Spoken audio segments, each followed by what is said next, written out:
Sobat Maestro, sesaat lagi kita akan mendengarkan program Blog Airtime Kerinduan Segala Zaman bersama Advent Vision Media Ministry. Selamat mendengarkan. Yesus mau datang segera. Shalom para pendengar yang dikasihi Tuhan dimanapun Anda berada. Kita berjumpa kembali saat ini dalam program Kerinduan Segala Zaman bersama saya, Grace Rantung. Program Kerinduan Segala Zaman adalah program yang khusus membahas tentang buku Kerinduan Segala Zaman, yaitu suatu buku yang diilhamkan Tuhan dan telah tercatat di Library of Congress sebagai buku biografi Yesus yang telah menjadi favorit. Dan dengan tuntunan Roh Kudus, hidup banyak sekali orang telah diubahkan melalui buku ini karena buku ini khusus membahas tentang juru selamat kita, yaitu Yesus Kristus. Nah, para pendengar yang budiman, kita akan melanjutkan pembahasan kali ini pada bab yang ke-65 dengan judul Bait Suci Dibersihkan Lagi. Silakan Anda menghubungi nomor telepon 0877 16161637. Saya ulangi, nomor telepon 0877 16161637. Bila saudara memiliki komentar atau pertanyaan mengenai pembahasan pada saat ini. Saudara masih bersama narasumber Dr. Alvin Rantung dan juga kedua Ibu Doli Rumagit dan Ibu Jenny Tarigan. Mari kita lanjutkan pembahasan bab 65 dengan judul Bait Suci Dibersihkan Lagi. Silakan Dr. Alvin untuk ringkasannya bagian yang kedua. Terima kasih. Pendengar yang dikasihi oleh Tuhan, sebelum kita mempelajari tentang bait suci dibersihkan lagi, baiklah kita mengundang Roh Kudus melalui doa. Bapa di surga, kami berterima kasih pada kesempatan yang indah ini. Oleh karena pimpinan Tuhan, oleh karena napas hidup yang Tuhan masih percayakan, oleh karena kasih karunia-Mu yang begitu memanggil kami untuk datang dari hari ke hari ke hadirat-Mu, belajar tentang Engkau. Saat mana kami mau mempelajari tentang bait suci dibersihkan lagi ini, biarlah hati kami dikuasai oleh Roh Kudus-Mu, sehingga pengalaman-pengalaman yang indah bersama Yesus akan menjadi bagian dalam hidup kami. Terpujilah nama-Mu Tuhan, terima kasih. Di dalam nama Yesus kami berdoa. Amin. Baik pendengar yang dikasihi Tuhan, kita lanjutkan lagi pembahasan kita. Setelah Yesus kembali ke bait suci, Ia pun mengajar di sana. Di tempat inilah banyak orang, termasuk orang-orang Farisi, para penghulu, pemimpin-pemimpin agama itu. Mereka datang dan mulai menanyai Yesus. Dengan kuasa manakah engkau melakukan hal-hal ini, kata mereka. Dan siapakah yang memberikan kuasa itu kepadamu? Mereka mengharapkan, saudara-saudaraku, bahwa Yesus dan meminta kepadanya untuk menuntut kekuasaan ini berasal dari Allah. Mereka berniat hendak mencoba dan menjebak Yesus. Tapi Yesus menghadapi mereka dengan mengajukan suatu pertanyaan yang lain, yang tampaknya bertalian dengan pokok pembicaraan yang tidak sama seperti yang mereka tanyakan. Dan Ia memberikan jawabannya kepada mereka berdasarkan jawab mereka terhadap pertanyaan itu. Luar biasa Yesus ini. Dia sangat melihat. Dia tidak langsung menjawab, tapi Dia memberikan pertanyaan yang lain untuk menjawab pertanyaan mereka. Apa pertanyaan Yesus? Baptisan Yohanes itu dari surga atau dari manusia? Para pendengar dikasihi oleh Tuhan, para imam, para penghulu, pemimpin-pemimpin ini mereka berpikir, kalau kita jawab baptisan Yohanes dari manusia, tentu orang banyak akan datang memarahi kita, akan memberontak dan mengancam kita karena mereka mengakui bahwa Yohanes adalah nabi yang benar. Tapi kalau kita mengatakan baptisan Yohanes itu dari surga, maka Yesus akan berkata, mengapa kamu tidak mengikuti baptisan Yohanes tersebut? Mereka tidak bisa menjawabnya. Pendengar yang dikasihi oleh Tuhan, ketika seringkali kita mempertanyakan hal-hal yang tidak berhubungan dengan keselamatan kita, hal-hal yang justru mempertanyakan tentang keilahian Yesus, kita terjebak, kita akan jadi bingung, kita akan jadi kecewa. Karena banyak hal kita tidak akan bisa jawab ketika Yesus balik terhadap pertanyaan pada kita itu. Sekarang Yesus bertanya kembali. Yesus menceritakan tentang kisah dua orang anak.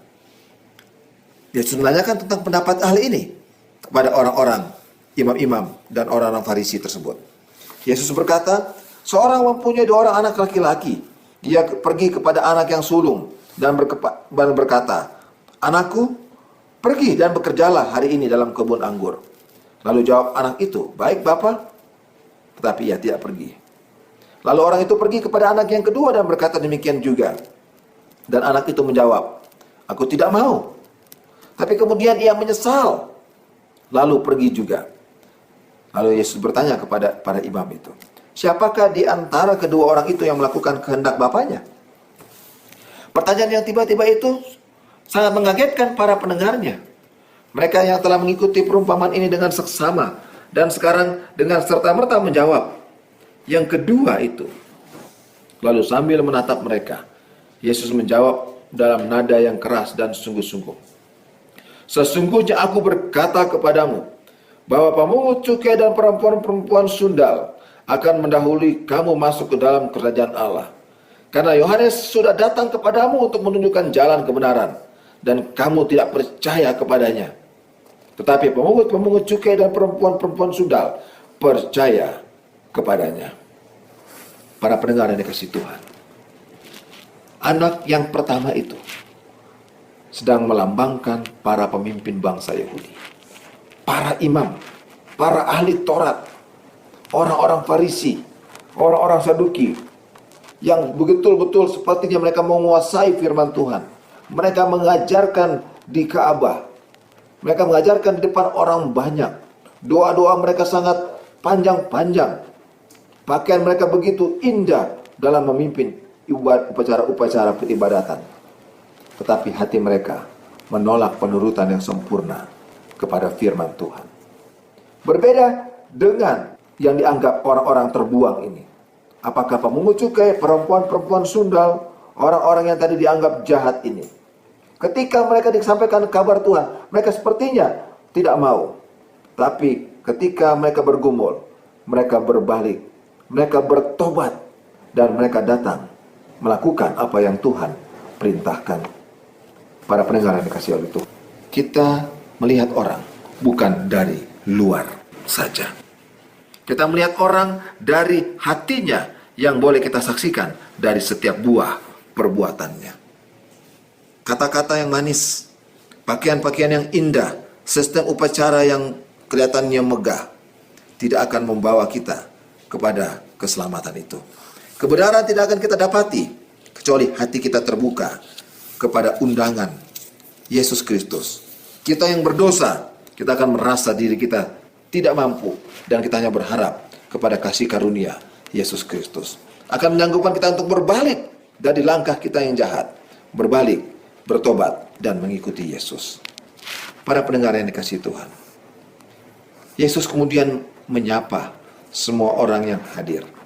Tetapi para imam dan penghulu itu menjawab, "Ia akan membinasakan orang-orang jahat itu, dan kebun anggurnya akan disewakannya kepada penggarap-penggarap yang lain.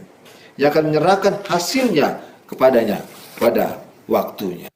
Para pendengar yang dikasihi oleh Tuhan, ketika Yesus berbicara demikian, ketika Yesus sedang berbicara di dalam Ka'bah, Ka'bah yang megah ini, Ka'bah yang melambangkan bagaimana Ka'bah besar ini dibangun untuk kemuliaan nama Tuhan, di mana setiap upacara semuanya itu diadakan, Yesus berkata, di dalam mengutip nubuatan tentang batu yang ditolak, Kristus menunjuk kepada suatu kejadian yang sebenarnya dalam sejarah bangsa Israel. Peristiwa itu dihubungkan dengan pembangunan bait suci yang mula-mula.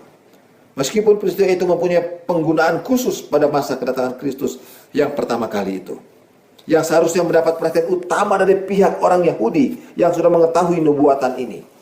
Namun hal itu mempunyai suatu pelajaran bagi saudara dan saya pada saat ini.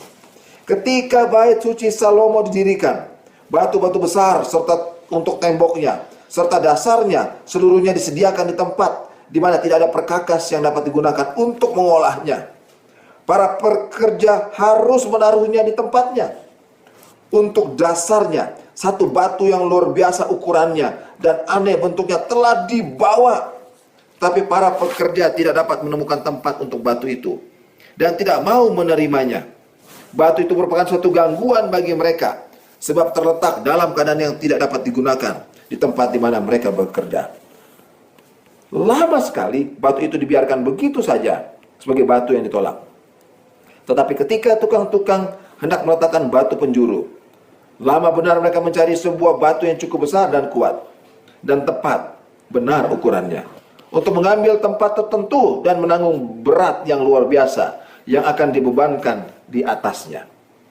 Sekiranya mereka mengadakan suatu pilihan yang kurang bijaksana untuk tempat penting ini, keamanan segenap bangunan itu akan terancam bahaya dan runtuh. Mereka harus mencari sebuah batu yang sanggup menahan pengaruh matahari, salju, dan topan. Dan beberapa batu sudah dipilih pada berbagai saat itu. Tapi di bawah tekanan berat yang luar biasa, batu-batu itu remuk berkeping-keping. Batu-batu lain juga tidak dapat menahan ujian perubahan iklim yang tiba-tiba itu. Tetapi pada akhirnya perhatian mereka tertarik kepada sebuah batu yang sudah begitu lama ditolak. Batu itu sudah kena udara, matahari, topan, tanpa menyatakan adanya keretakan sedikit pun. Para tukang itu menyelidiki batu itu, dan batu itu telah menahan setiap ujian, kecuali satu. Jika batu itu dapat menahan ujian tekanan yang luar biasa, akhirnya mereka memutuskan menerimanya untuk menjadi batu penjuru. Yesus mengatakan, batu yang sudah dibuang oleh tukang-tukang bangunan itu dipilih dan melambangkan Yesus Kristus, Tuhan semesta alam, yang merupakan batu penjuru kita, yang seringkali kita tolak dan kita buang. Dialah yang akan menjadi kita pilih kembali ketika ancaman demi ancaman terjadi di hadapan kita. Yesus berkata, bila mana engkau bersama aku, engkau tidak perlu takut, karena akulah batu itu, akulah jalan itu, akulah kebenaran itu, dan akulah hidup itu.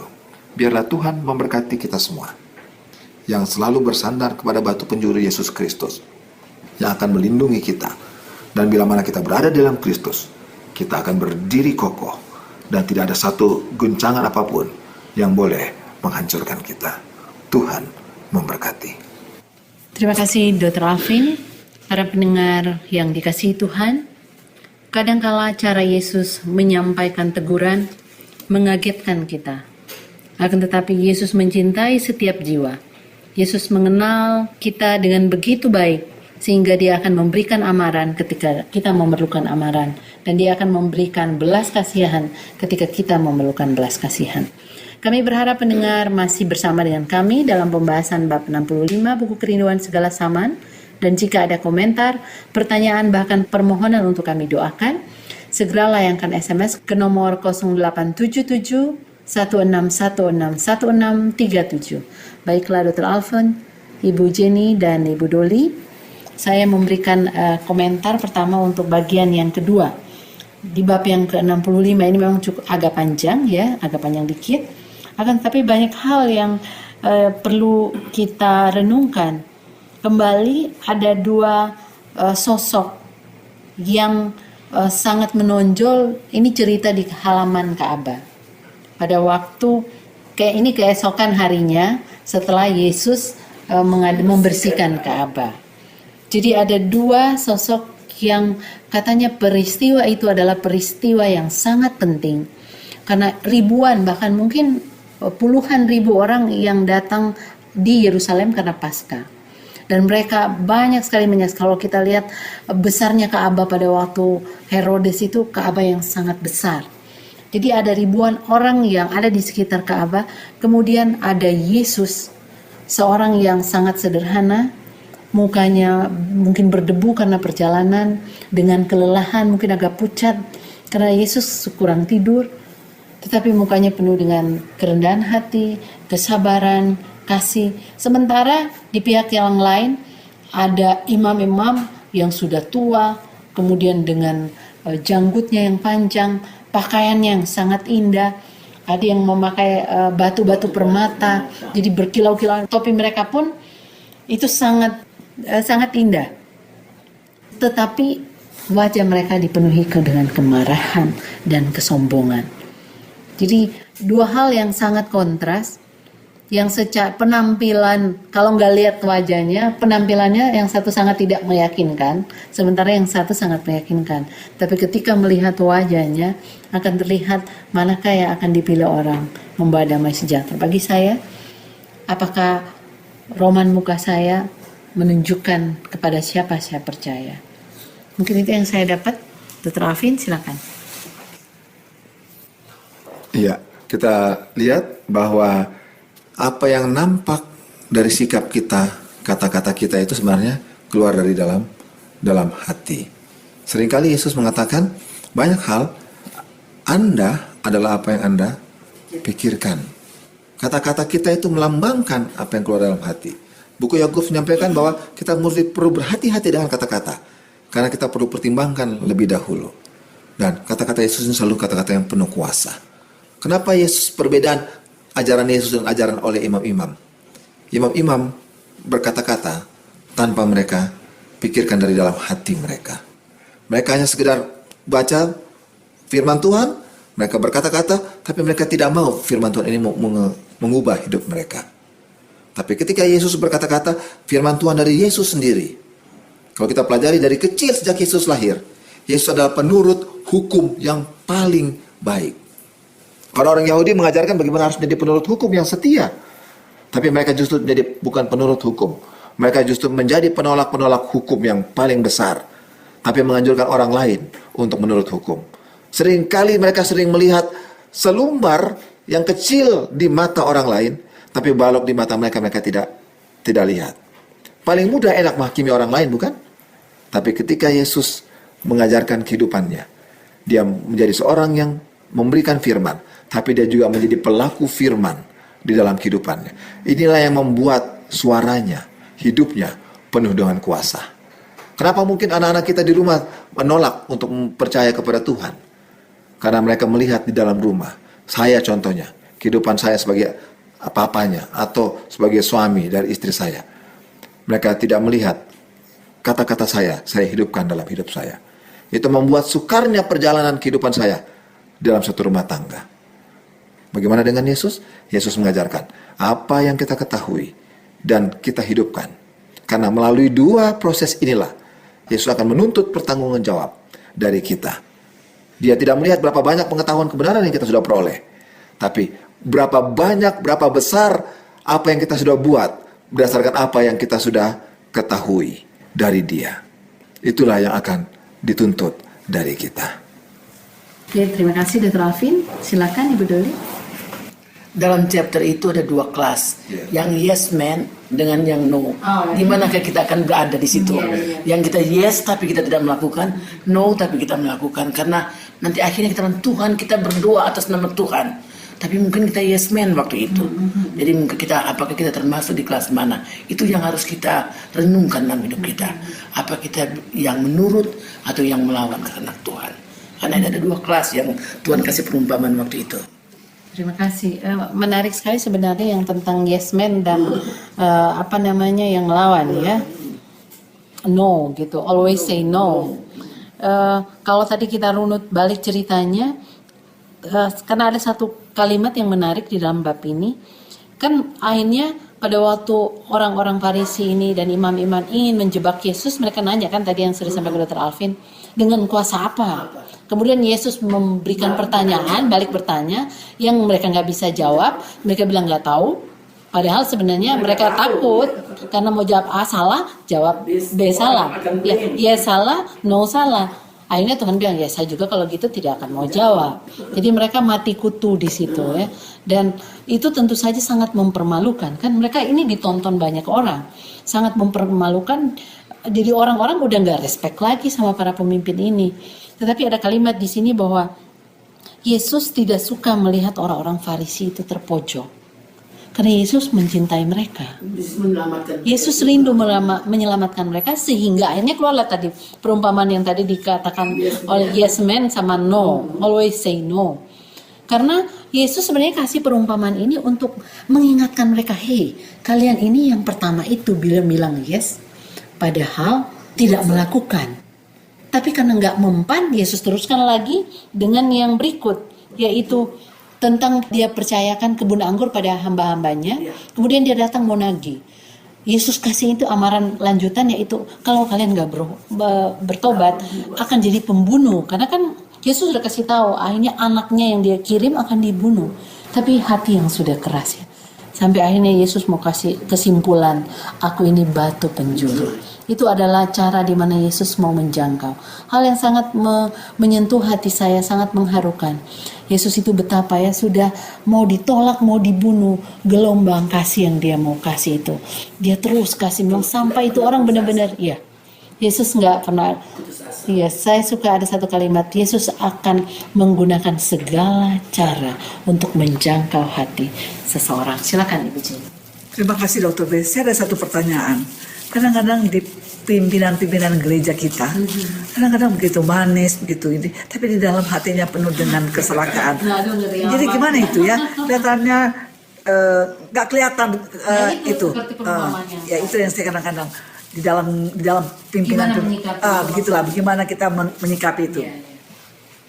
Kita lihat bagaimana menyikapi ya, sama seperti Yesus menyikapi. Ketika dua orang anak ini, Yesus datang kepada perumpamaan kebun anggur. Amaran, dikasih amaran, ingatkan kembali bahwa ini salah gitu. Tapi ketika mereka terus berbuat itu kesalahan, mereka malah bahkan bunuh, Yesus tetap memberikan dirinya, bilang, akulah batu penjuru. Tapi betul-betul kalau mereka sudah menolak. Makanya ketika kita menolak pekabaran Yesus, ada Roh Kudus masih terus membisikkan sesuatu kepada kita. Tapi ketika kita terus menolak bisikan Roh Kudus itu, maka itu adalah dosa yang tidak bisa diampuni lagi, yaitu dosa menolak Roh Kudus. Seperti apa yang kita bisa baca dalam buku Lukas, bukan? Dan bagaimana caranya? Yang kayak tadi, kita ulang-ulangi kebenaran firman Tuhan disampaikan. Kalau mereka menolak, artinya mereka sudah pilih untuk tinggalkan Yesus untuk selama-lamanya. Terima kasih banyak Dr. Alvin, Ibu Jenny, dan Ibu Doli. Masih senang kita mau melanjutkan diskusi, tapi sayang waktu kita sangat terbatas. Para pendengar yang dikasihi Tuhan, tahukah saudara bahwa Yesus rindu agar semua orang selamat? Sehingga gelombang kasih-Nya yang sangat ajaib senantiasa ditawarkan kepada siapa saja. Tetapi kasih Allah sayang sekali dilenyapkan oleh kesombongan dan cinta diri kita. Karena itu mari kita miliki kuasa yang Yesus tawarkan untuk mengubah karakter kita menjadi seperti Dia dengan mempelajari hidup Yesus bersama kami dalam membahas buku Kerinduan Segala Zaman. Kami berharap pendengar sedang mendapatkan berkat melalui pembahasan kali ini dan teruslah bergabung bersama kami. Jika saudara memiliki komentar bahkan pertanyaan dan permohonan untuk kami doakan, segera layangkan SMS ke nomor 0877 16161637. Mengakhiri pembahasan bab ke-65, mari dengarkan kesimpulan berikut ini. Pendengar yang dikasihi oleh Tuhan, kita melihat bagaimana Allah kita, Allah yang menciptakan kita yang sudah memisahkan diri dari Allah, lari, tapi Allah mendamaikan kita dengan dirinya melalui Yesus Kristus, yang adalah batu penjuru itu, yang seringkali kita tolak, kita buang, bahkan kita bunuh dengan cara hidup kita, dengan kepura-puraan kita, kemunafikan kita. Tapi Dia begitu sabar terhadap kita. Dia sedang menunggu saudara dan saya untuk kembali, berbalik, dan bertobat. Biarlah Tuhan melalui Roh Kudus akan menolong saudara dan saya melihat teladan Yesus yang penuh kesabaran dalam menantikan pertobatan kita. Baiklah, kita tunduk kepala dan kita berdoa. Bapa di surga, terima kasih untuk kebenaran yang kami dapatkan lagi, bahwa keselamatan yang di dalam Yesus Kristus, batu penjuru itu, yang memberikan kami suatu pengalaman dan kekuatan yang baru untuk berbalik dan berpegang kepadamu, sehingga kami boleh dapat jalan keselamatan di dalam Yesus.